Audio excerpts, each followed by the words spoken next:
네, 지난 수요일부터 우리가 전도서 강해를 시작했습니다. 지난주 말씀드리고 나서 강해하고 나서부터 이제 말씀드렸지만 전도서를 시작하는 것이 과연 옳은 것인가 싶을 정도로 말씀을 준비하는데 저도 역시 어려움을 많이 느끼고 있습니다. 왜냐하면 여러분들이 잘 느끼시는 것처럼 반복되는 것 같은 그런 느낌이 있기 때문입니다. 특별히 전도서가 계속 반복이 드러나는 것처럼 보이는데 지혜서의 특성이 그렇습니다. 잠언을 읽어도 반복되는 것처럼 느끼고, 또 여러분들이 시편을 읽어도 마찬가지죠. 시편을 읽을 때도 반복되는 것 같이 느껴지는 그런 시편들이 이제 자주 등장하는 것입니다. 그럼에도 불구하고 반복되는 그 내용 속에서도 하나님께서 우리를 향한 뜻하신 바가 무엇인지 살펴보는 가운데 하나님의 은혜가 있으리라 생각됩니다. 지난 수요일에 말씀드린 바와 같이 1장 1절부터 11절은 전도자 코엘렛이라고 말씀드렸죠. 솔로몬이 직접 쓴 말씀이 아닐 수 있다고 말씀드렸습니다. 그 부분은 전도자 솔로몬의 글에 해당하는 본론 부분을 요약적으로 이제 이 솔로몬의 글을 편집한 사람이 서론으로 요약해서 기록한 것일 수 있는 것입니다.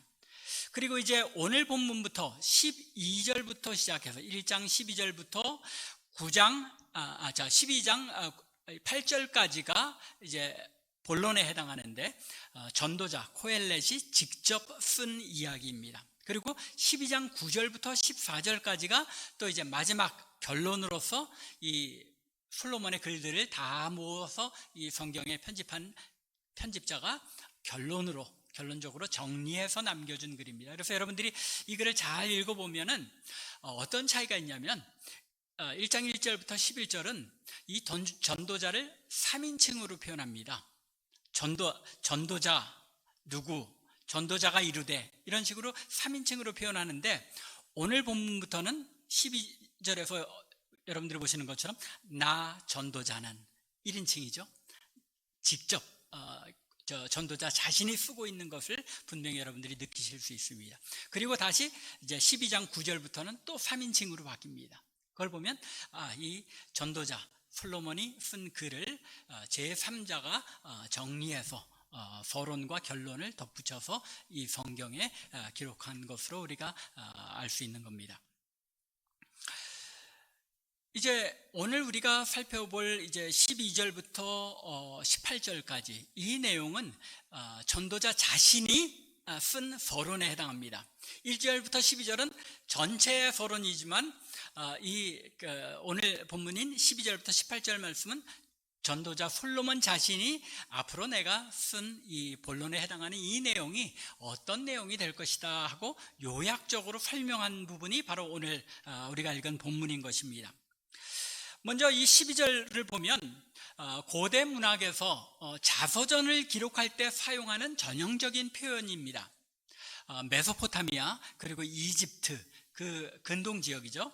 고대 근동 지역의 여러 문학 형태를 보면 자서전의 형태로 기록한 것이 많이 있는데 대부분의 자서전적인 그 기록들이 바로 오늘 이 12절처럼 나 아무개는 누구이다 라는 말로 시작한다는 겁니다. 따라서 이 12절은 이 코엘렛 전도자가 기록한 나머지 모든 내용에 뭐에 해당하는 겁니까?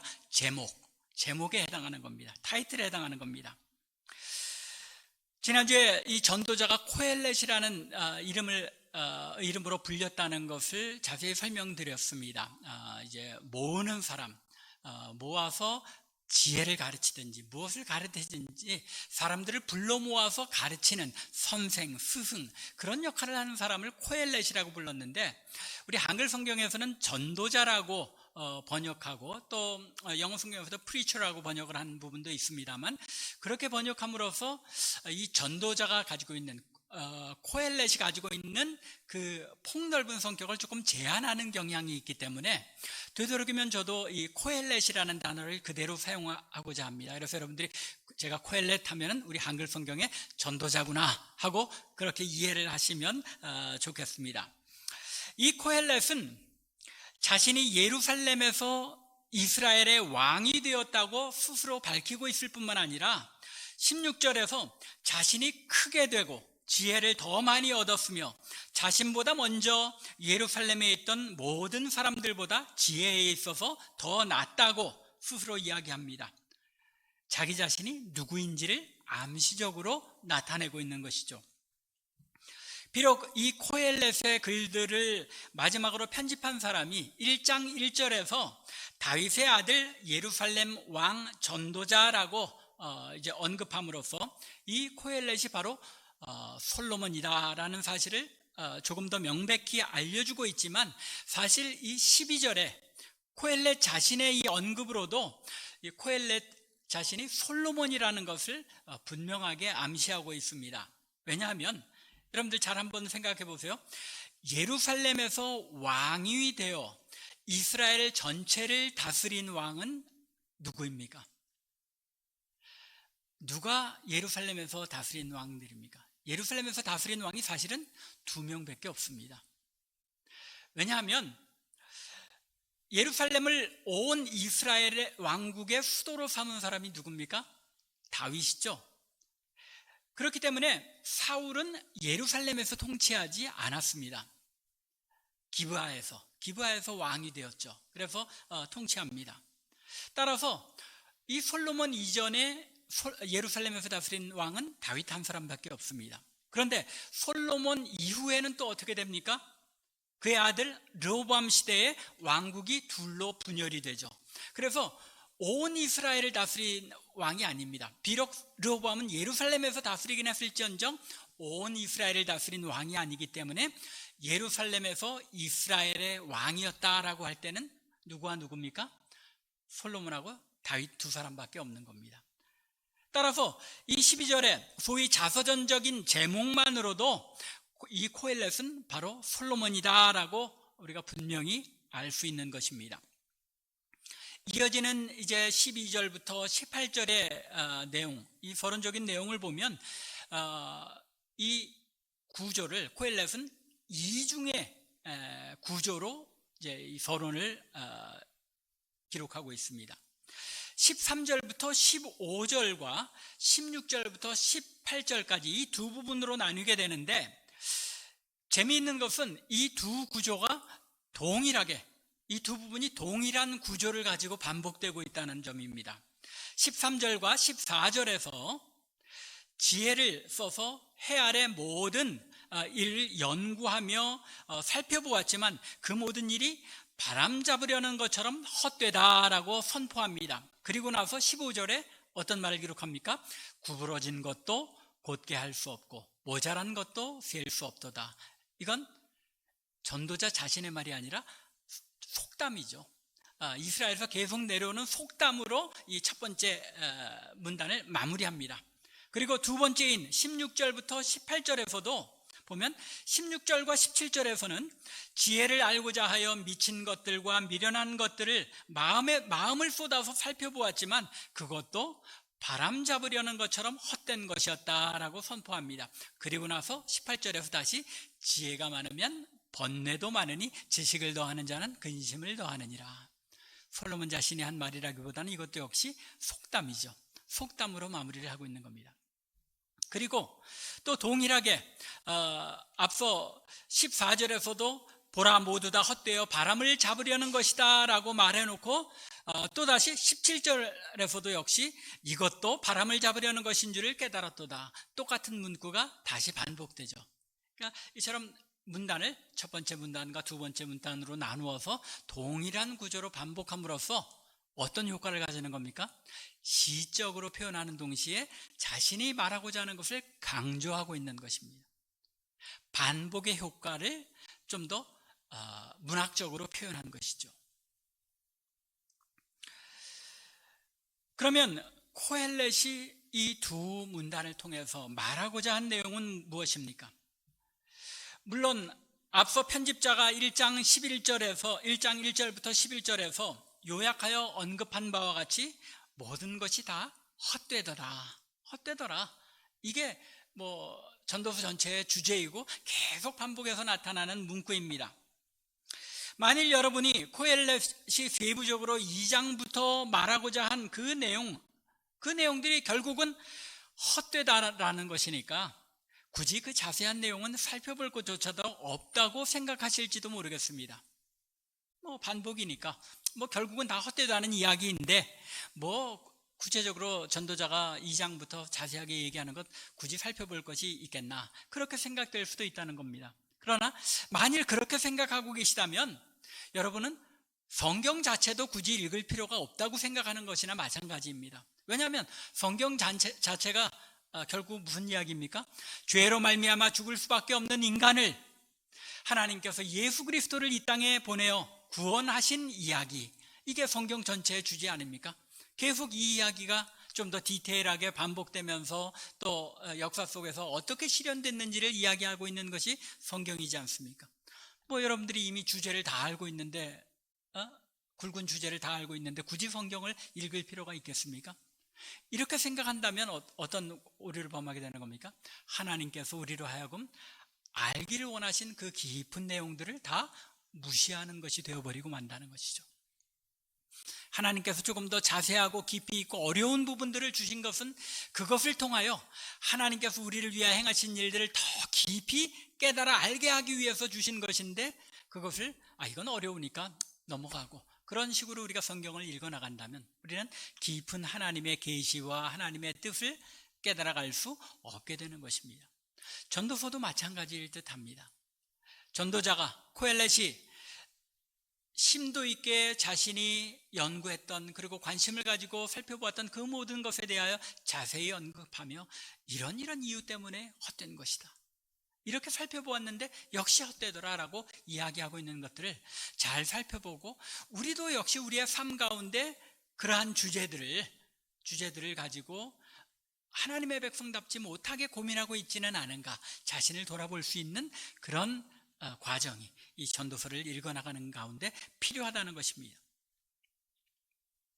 코엘렛은 오늘 본문인 이 자신의 서론에서 앞으로 자신이 할 이야기가 대체로 두 가지로 나뉘어질 수 있음을 이 이중적인 구조를 통해서 강조하고 있습니다.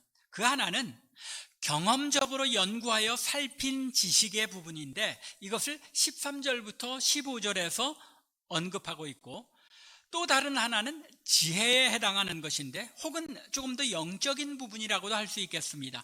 16절부터 18절에서 이 내용을 밝히고 있는 것입니다. 그러므로 이 코엘렛의 서론적 언급들을 조금 더 우리가 깊이 들여다보며 생각해 볼 필요가 있는 것입니다. 먼저 13절부터 15절 이 부분에서 지식의 영역, 우리가 경험을 통해서 알게 되고 하는 이 지식의 영역을 이야기하고 있습니다. 이렇게 표현하고 있습니다. 마음을 다하며 지혜를 써서 하늘 아래에서 행하는 모든 일을 연구하며 살핀즉 이는 괴로운 것이니 하나님이 인생들에게 주사 수고하게 하신 것이라. 내가 해 아래에서 행하는 모든 일을 보았노라. 보라, 모두 다 헛되어 바람을 잡으려는 것이로다. 여기에서 코엘렛은 여러 가지 내용을 이야기하고 있습니다.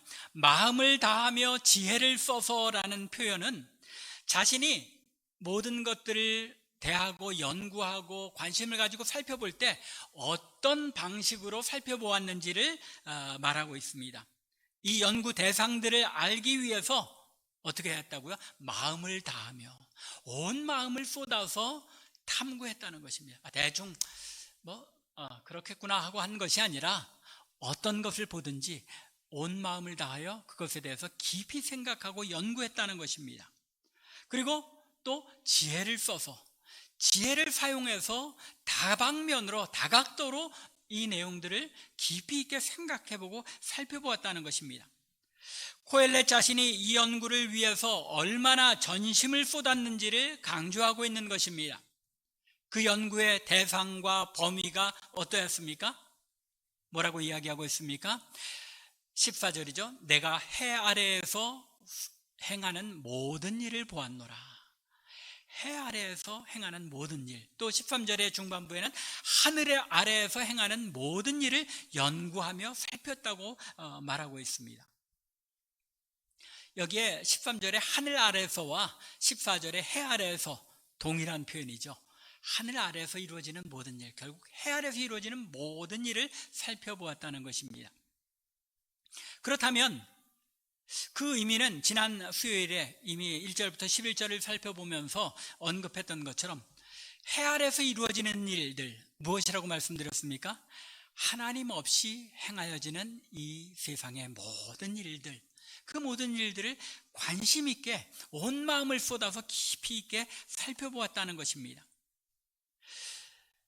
솔로몬은 왕자로 자랐습니다. 여러분들이 아시는 것처럼 왕자로 자라면서 이스라엘 및 고대 근동의 모든 학문 분야에 대해서 공부하고 또한 연구했을 것입니다. 그리고 여러분들이 잘 아시는 것처럼 왕이 되어서도 백성을 잘 통치하기 위해서 지혜를 다 사용했던 왕이죠. 백성을 잘 통치하기 위해서는 그 모든 백성들이 종사하는 분야에 대해서 깊이 알아야만 했기에 모든 분야에 걸쳐서 연구했다는 것입니다. 세상을 돌아가게 하는 일들, 백성들이 종사하는 삶의 부분들의 모든 분야를 잘 연구해서 알고 있어야 그 부분에 올바른 방향을, 통치 방향을 가지고 접근할 수 있기 때문에 모든 분야에 관심을 가지고 연구했다는 것입니다. 여기서 코엘렛은 연구하며 살폈다, 연구하다, 살피다라는 이 두 동사를 사용하고 있는데 이 두 동사를 이제 같이 사용하고 있죠. 그래서 함께 사용함으로써 마치 현미경으로 들여다보듯이 세밀하게 탐구한 것을 뜻합니다. 연구하며 살폈다는 겁니다. 그러한 탐구의 결과가 얼마나 깊이 있고 철저한 것이었는지 14절 전반부에서 이미 말씀드린 것처럼 내가 해 아래에서 행하는 모든 일을 살펴보았다라고 말하고 있습니다. 이 굉장히 오만한 표현 아닙니까? 어떤 인간이 이 세상에 해 아래에 이루어지는 모든 분야를 다 섭렵하고 다 살펴보았다라고 자신할 수 있겠습니까?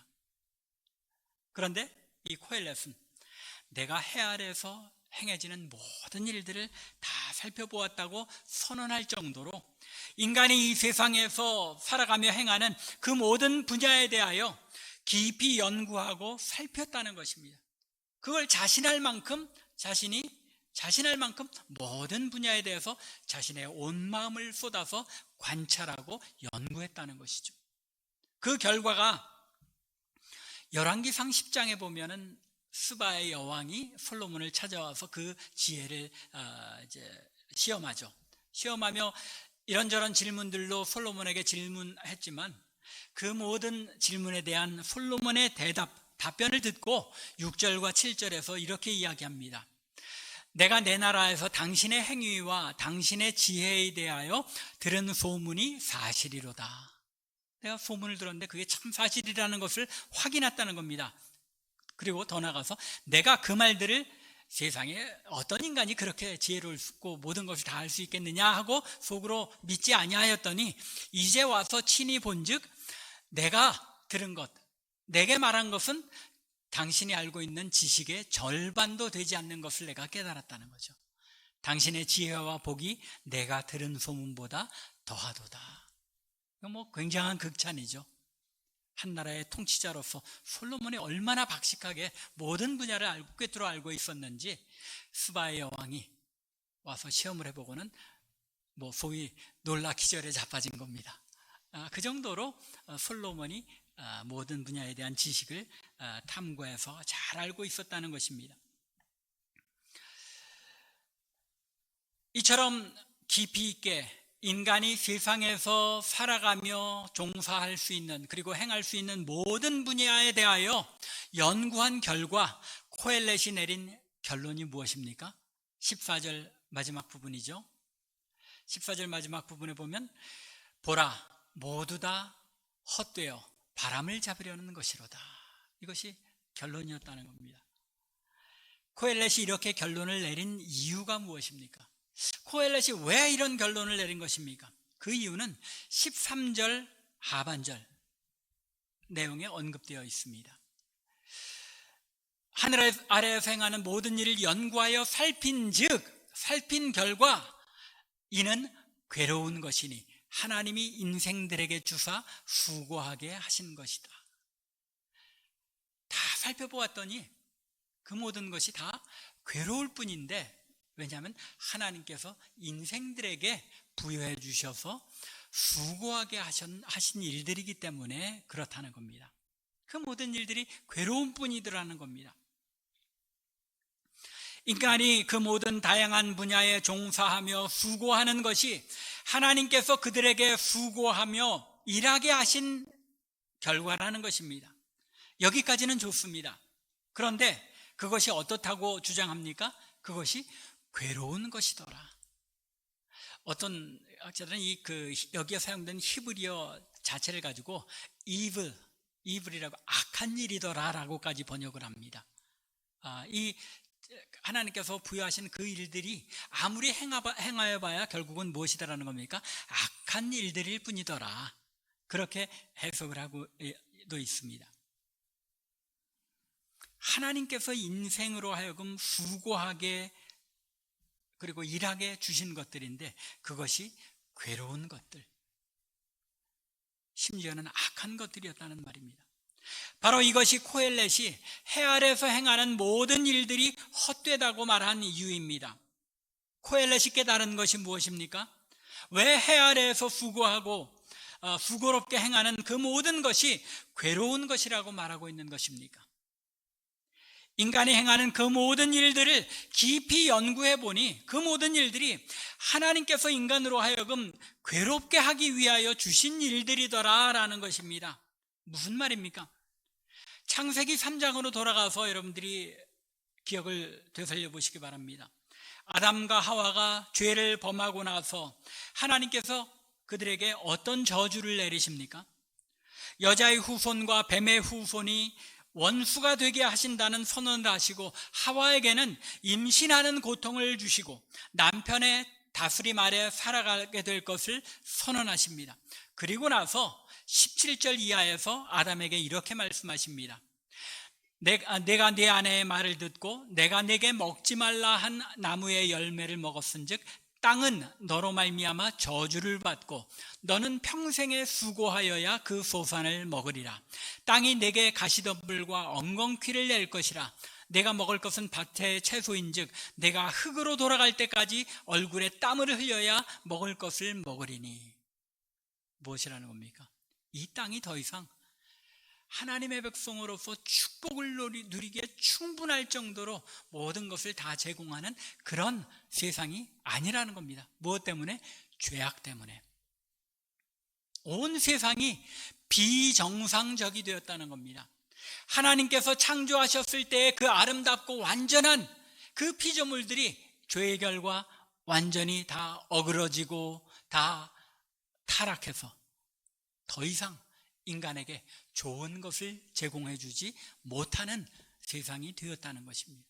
그렇기 때문에 결국 수고해야만 먹고 마시고 그저 생명을 유지하게 되는 것인데, 그렇기 때문에 수고하는 모든 것이 괴로울 뿐이라는 것입니다. 무엇 때문에요? 죄의 결과 때문에. 하나님 없이 죄 가운데서 이 땅에서 아무리 수고하고 노력하는 그 모든 것이 열매를 맺을 수 없기 때문에 괴로운 것일 수밖에 없다는 것입니다. 코엘렛은 하늘 아래에서, 즉 하나님 없이 살아가는 이 세상에서 아둥바둥 살아갈 수밖에 없게 된 것이 결국 죄 아래 살아가는 인간에게 주어진 삶인 것을 깨달았기 때문에 이 세상에서 제 아무리 수고하여 무엇을 이루어 보아야 결국 괴롭고 힘든 것뿐이므로 결국 바람을 잡으려는 것처럼 헛되다라고 선언하고 있는 것입니다. 그래서 코헬렛은 15절에서 구부러진 것도 곧게 할 수 없고 모자란 것도 셀 수 없다고 선언하고 있는 것입니다. 제 아무리 인간이 자신에게 주어진 일을 열심히 행하며 수고해 보아야 이 비정상적인 부패한 이 모든 것들을 올바르게 돌릴 수 없다는 것입니다. 왜요? 그것이 죄 아래 존재하는 이 세상의 본질적인 모습이기 때문입니다. 언제야 이 굽은 것이 올바로 바르게 세워질 수 있습니까? 예수님께서 다시 오시는 그때야 이 굽었던 것, 타락되었던 것이 회복되고 완성될 수 있기 때문에 이 땅에서 하나님 떠나서 행하는 모든 일들은 다 헛될 수밖에 없다는 것입니다. 코엘렛이 관심을 가지고 살핀 또 하나의 영역, 그것은 지혜의 영역입니다. 16절에서 코엘렛 자신이 고백하고 있는 것처럼 코엘렛, 곧 솔로몬은 예루살렘에 살았던 그 모든 사람들보다 지혜로웠고 그로 인해 더 크게 되었다고 고백합니다. 자기의 마음속으로 이런 이야기죠. 내가 크게 되고 지혜를 더 많이 얻었으므로 나보다 먼저 예루살렘에 있던 모든 사람들보다 내가 더 지혜에 있어서만큼은 뛰어나다라고 스스로 생각했다는 겁니다. 이것도 참 교만한 말처럼 들릴 수 있겠죠. 그러나 그렇게 자신할 만큼 솔로몬의 지혜가 뛰어났고 모든 분야에 대해서 박식하게 알았다는 것입니다. 그래서 내 마음이 지혜와 지식을 많이 만나보았음이로다. 자신이 그렇게 지혜롭게 된 이유를 무엇이라고 설명하고 있는 거예요? 왕자로 자라면서 또 왕으로 살아가면서 세상에 그 많은 지혜로운 사람들을 다 초빙하여 만나보고 그들과 대화하는 가운데 지혜를 얻고 배웠기 때문에 자신의 지혜가 그만큼 많아지고 커졌다고 이야기를 합니다. 그러면서 17절에 무엇이라고 언급하고 있습니까? 내가 다시 지혜를 알고자 하며, 지혜를 더 많이 더 깊이 알고자 하여 관심을 가지고 연구한 게 무엇이라고 말합니까? 미친 것들과 미련한 것들을 알고 싶었다고 이야기합니다. 미친 것들, 미련한 것들, 이걸 아마도 고대 사회에서는 어떤 영적인 현상으로 보았을 것이 분명합니다. 미쳤다는 것, 귀신 들렸다, 악한 영이 들렸다. 또 오늘날에도 사실은 이 미쳤다는 것과 귀신 들린 것을 구분하기가 참 쉽지 않잖아요. 그렇기 때문에 고대 사회에서 분명히 미쳤다는 것, 이거 악한 영이 들었다, 영적인 문제다라고 생각했을 것입니다. 미련한 것조차도 미련한 자들이 어떤 정신적인 영적인 세계가 뭔가 둔하게 되었다고 여길 수 있었던 겁니다. 말 그대로 어떤 면에서는 두뇌의 현상이기도 하지만, 미쳤다는 것, 또 미련하다는 것, 두뇌의 현상인 것처럼 보이지만 고대 사회에서는 이것을 영적인 것과 관련시켰을 것이 분명하다는 것입니다. 지혜도 그와 마찬가지입니다.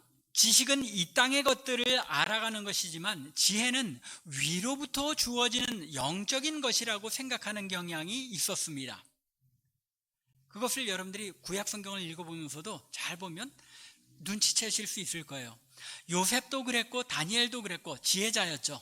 지혜로운 사람들이었습니다. 그래서 꿈을 해석하는 그런 능력을 가졌는데, 그들이 꿈을 해석하는 그 지혜가 어디에서 주어졌다고 말씀합니까? 하나님께로부터 온 것이다 라고 이야기하잖아요.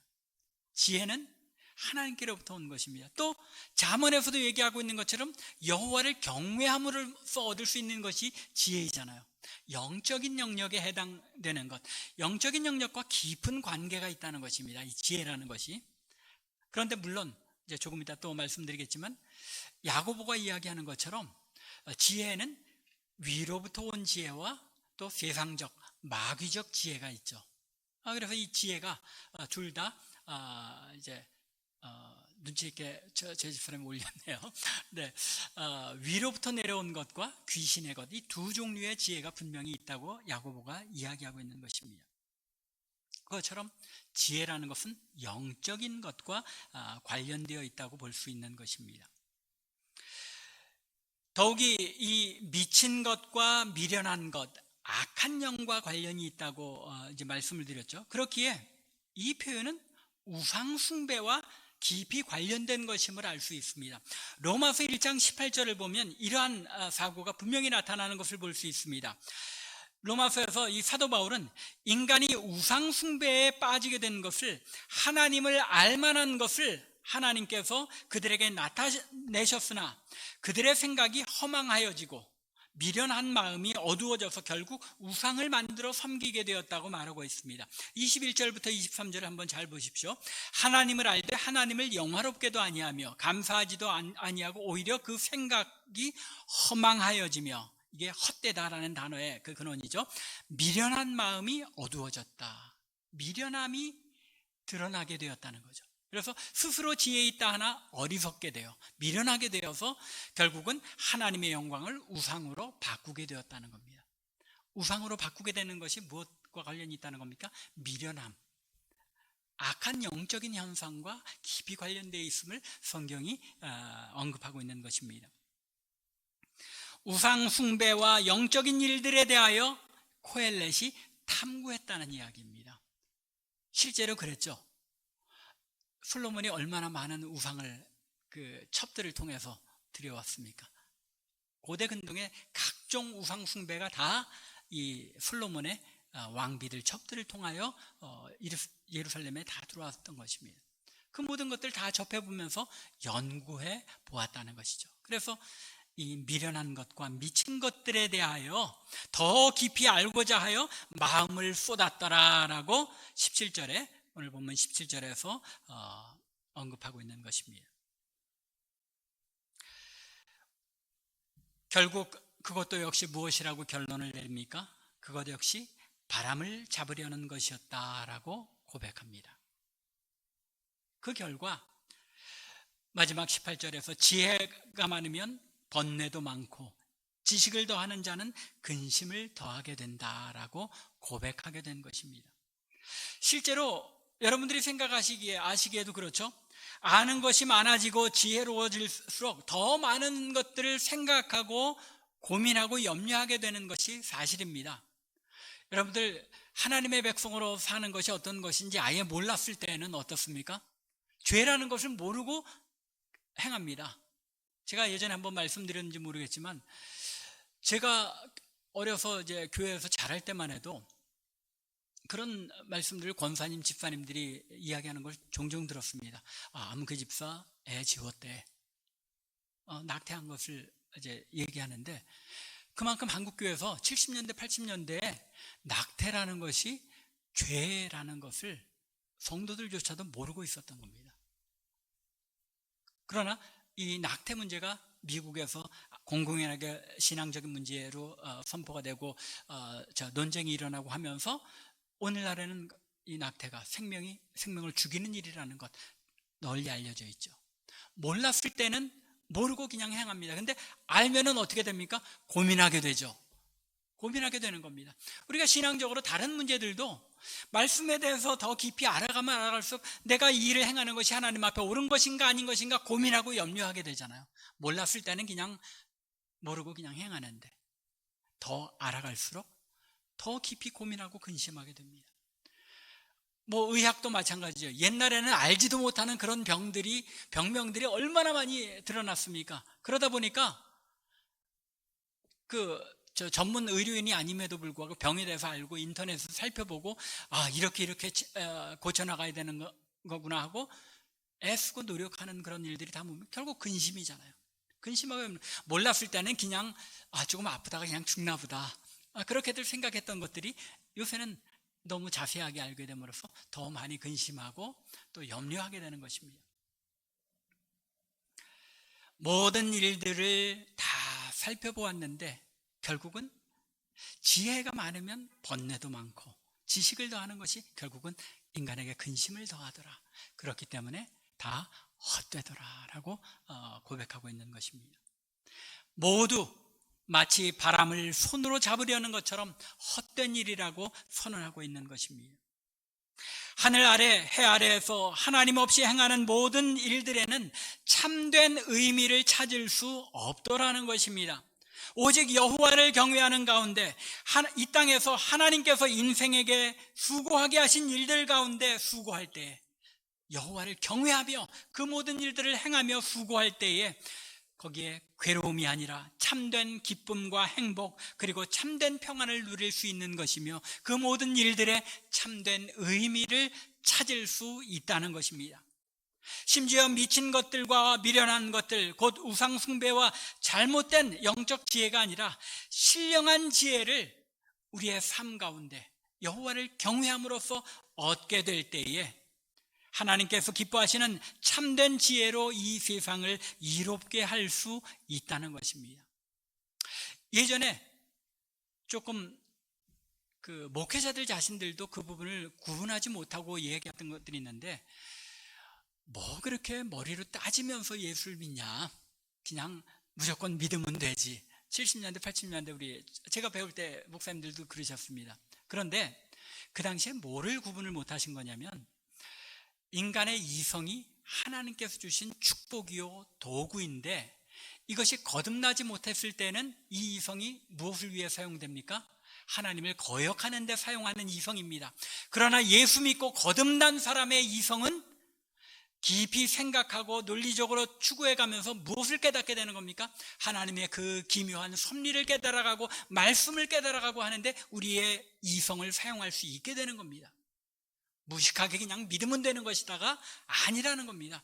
거듭난 하나님의 백성에게 하나님께서 주신 이 이성의 놀라운 축복을 사용하여 하나님을 알아가야 한다는 것입니다.